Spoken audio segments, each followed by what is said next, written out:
Good afternoon, BCom second third year.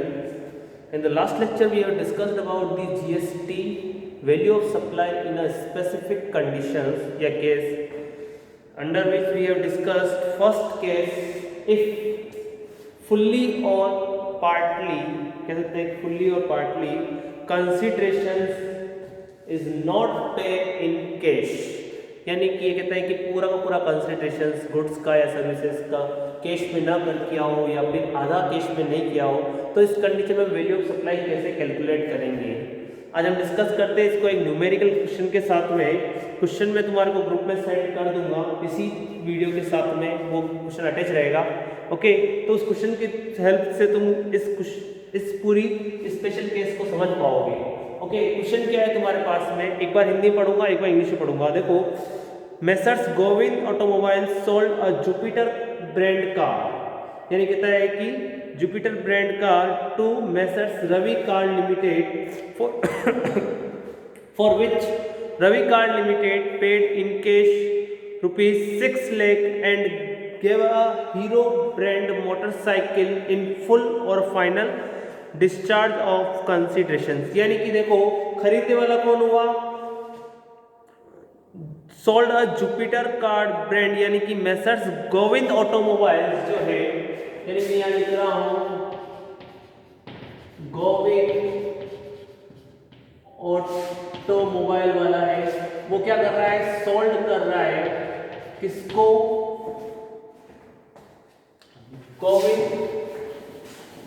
Govind sold कर रहा है एक कार, किसको कर रहा है वो Govind sold, Ravi motors Ravi car limited, sold Ravi car limited.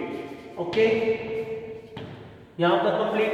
अब देखो कितने की कार है, इसके लिए रवि कार लिमिटेड पे कर रहा है, रवि कार लिमिटेड जो है रवि पे ₹6 लाख इन कैश एंड साथ में एक हीरो ब्रांड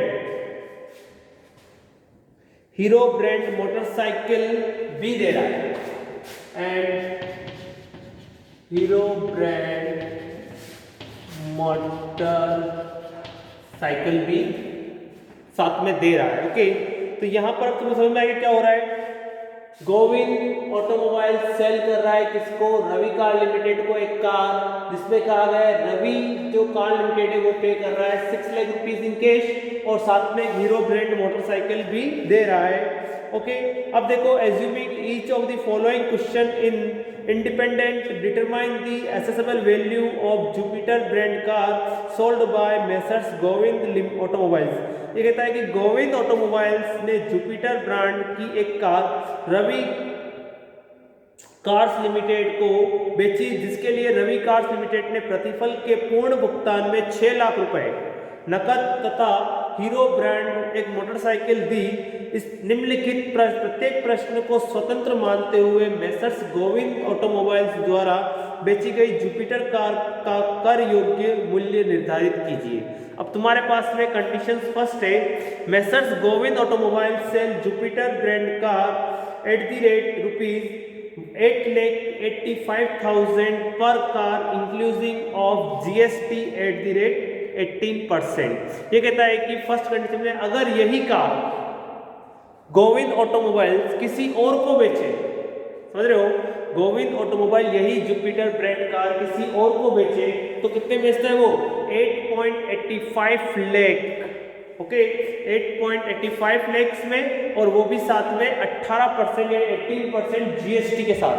तो फर्स्ट कंडीशंस के लिए मुझे डिटरमाइन करनी होगी एसेसेबल वैल्यू। तो मेरा पहला कंडीशन से computation of assessable value. Okay, तो तुम्हारे को यहाँ पर पता होना चाहिए एसेसेबल वैल्यू के लिए पहले देखो देखते हो कि ओपन मार्केट वैल्यू। तो यहाँ पर पहली कंडीशन क्या थी, कल अपन ने डिस्कस की थी। पहली कंडीशन क्या है, एक कंडीशन कि पहले हमें ओपन मार्केट वैल्यू देखनी होगी। अगर ओपन मार्केट वैल्यू है तो इसके अकॉर्डिंग हम उस कार की या उस गुड्स की या उस सर्विसेज की अमाउंट निकाल सकते हैं। तो यहाँ पर तुम्हारे पास में ओपन मार्केट वैल्यू गिवन है, तो मैं यहाँ लिख रहा हूँ ओपन मार्केट वैल्यू कितनी है, ओपन मार्केट वैल्यू गिवन थी तुम्हारे पास में 8,85,000। ओके राइट है।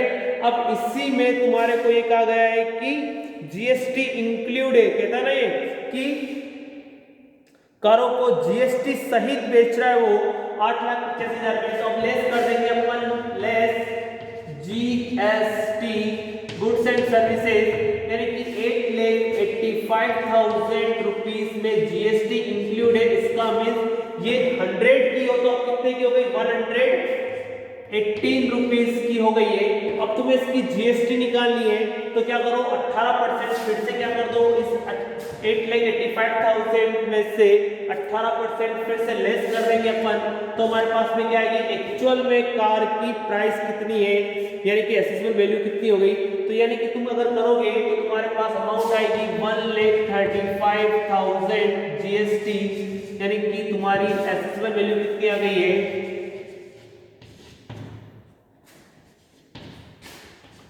7,50,000 रुपीज तुम्हारी एसेसेबल वैल्यू आ गई है according to open market value. Okay, पहली कंडीशंस कंप्लीट हो गई हमारी। पहली कंडीशंस में क्या था कि तुम्हारे को अगर ओपन मार्केट वैल्यू गिवन है तो उसके बिहाफ पर तुम क्या कर सकते हो, किसी भी गुड्स की एसेसेबल वैल्यू काउंट कर सकते हो, उसकी वैल्यू ऑफ सप्लाई काउंट कर सकते हो। यहाँ पर हमने ये कैलकुलेट कर लिए। अब सेकंड कंडीशंस क्या कहती है इसमें, देखो suppose open market value of Jupiter car can not be ascertained, but it is known that the open market value of Hero brand motorcycle given by Messrs Ravi Car Limited is ₹1,41,600। अब यहाँ पर ये कहता है कि अगर open market value नहीं given है तो सेकंड कंडीशन हमारी क्या थी, if open market value not available, right है। तो हम क्या करते हैं, open market value not available या फिर डिटरमाइंड,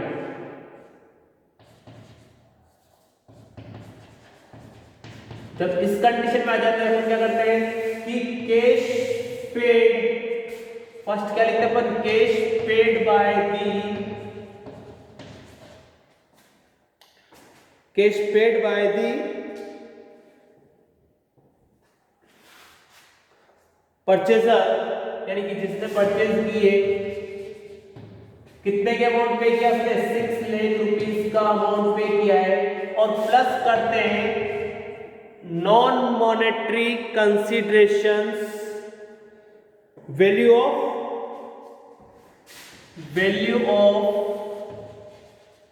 नॉन मॉनेटरी कंसीडरेशन, यानी कि मुझे क्या निकालनी होती है, नॉन मॉनेटरी कंसीडरेशंस की वैल्यू, जो तुम्हारे को क्वेश्चन में गिवन है। कहता है कि हमें कार की तो ओपन मार्केट वैल्यू गिवन नहीं है, बट बाइक जो मैंने रवि लिमिटेड ने मेसर्स गोविंद लिमिटेड को दी है उसकी वैल्यू कितनी होती है, इसने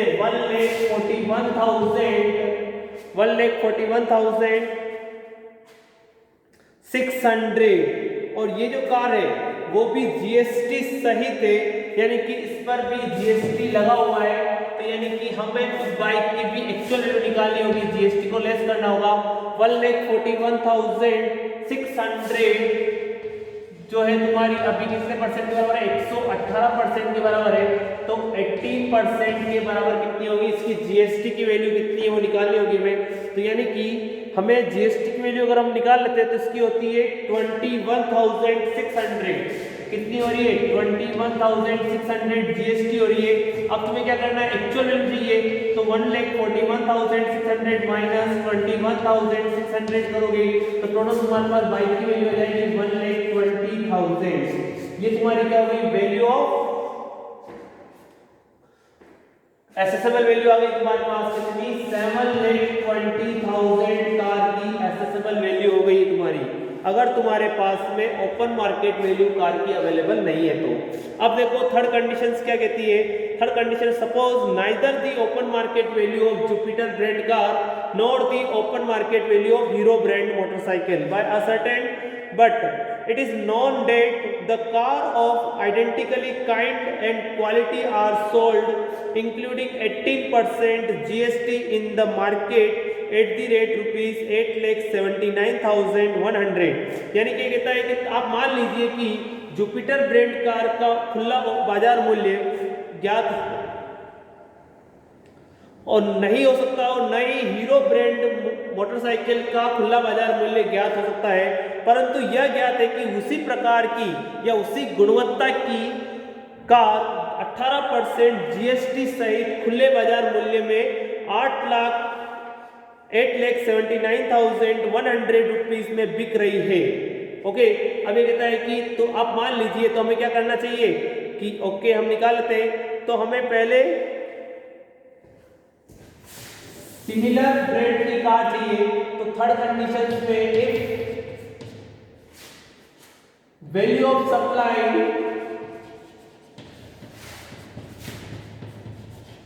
not determinable by A and B clause, तो क्या करोगे तुम, तुम्हारे पास में सेम काइंड की अगर सेम क्वालिटी की कोई गुड्स है तो उसकी प्राइस के अकॉर्डिंग तुम इसकी प्राइस कैलकुलेट करोगे। तो तुम्हारे पास में यहां दिया हुआ है considerations of same kind, consideration of same kind कितनी दी हुई है, देखो यहाँ पर एक वैल्यू दी हुई है सेम क्वालिटी की कार की, वो कितनी है तुम्हारे पास 8,79,100 गिवन है यहाँ पर तुम्हारे पास में। अब इसमें से ये कहता है कि जीएसटी कितना लग रहा है इसके ऊपर 18%, तो जीएसटी की वैल्यू को लेस कर लेते अपन, तो ये अभी तुम्हारे पास कितनी हुई 118 के बराबर, तो 18 के बराबर कितनी होगी निकाल लेंगे अपन। तो यहाँ देखिए तुम्हारे पास में जीएसटी की वैल्यू आती है इसकी 1,34,100, 1,34,100 पर जीएसटी की वैल्यू आ गई। तो हम क्या करेंगे 8,79,100 माइनस 1,34,100 लेस कर देंगे जीएसटी को।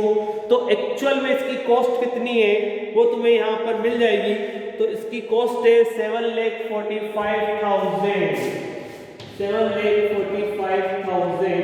ये तुम्हारे पास में क्या होगी, जो कार दी थी जुपिटर ब्रांड कार, उसकी वैल्यू हो गई है रवि मोटर्स ने, अगर सॉरी गोविंद ने जो रवि को सोल्ड की उस कार की वैल्यू कितनी आ गई 7,45,000। यहां तक कंप्लीट। अब अगर हमें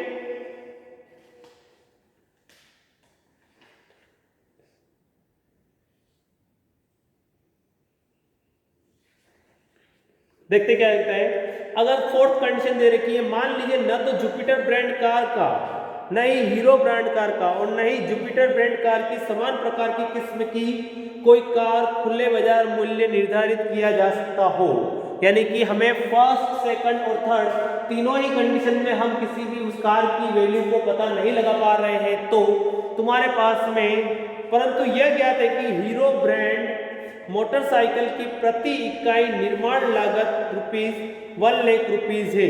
यानी कहता है कि एक इकाई की निर्माण कार्य लागत कितनी है 1,00,000 रुपए। अब इसके लिए तुम्हें रूल्स 31 एंड 31 समझना होगा, जो मैंने तुम्हें लास्ट टाइम कहा था कि 30 एंड 31 हम जब डिस्कस करेंगे तब तुम्हारा रूल 31 अभी कंप्लीट कौन नहीं हुआ है हमारा, अभी कौन सा चल रहा है रूल हमारा 27। तो यानी कि तुम्हें रूल 27 के अकॉर्डिंग ही क्वेश्चंस को देखना है, 30 एंड 31 के रूल्स को अभी फुलफिल नहीं करना है। तो यानी कि हमें तीन कंडीशंस के अकॉर्डिंग क्वेश्चन को सॉल्व करना होगा। जब अपन 30 एंड 31 रूल्स को पढ़ लेंगे तब इसी क्वेश्चन को फिर से एक बार रिवाइज करेंगे ओनली रूल 31 को समझने के लिए। ओके, कंप्लीट यहाँ तक आज के लिए इतना ही। अब नेक्स्ट क्लास में हम स्पेसिफिक केस की रूल 28 के बारे में डिस्कस करेंगे कि रूल 28 के अकॉर्डिंग वैल्यू ऑफ सप्लाई कैसे कैलकुलेट की जाती है और रूल 28 कहता क्या है। Okay, thank you, have a nice day.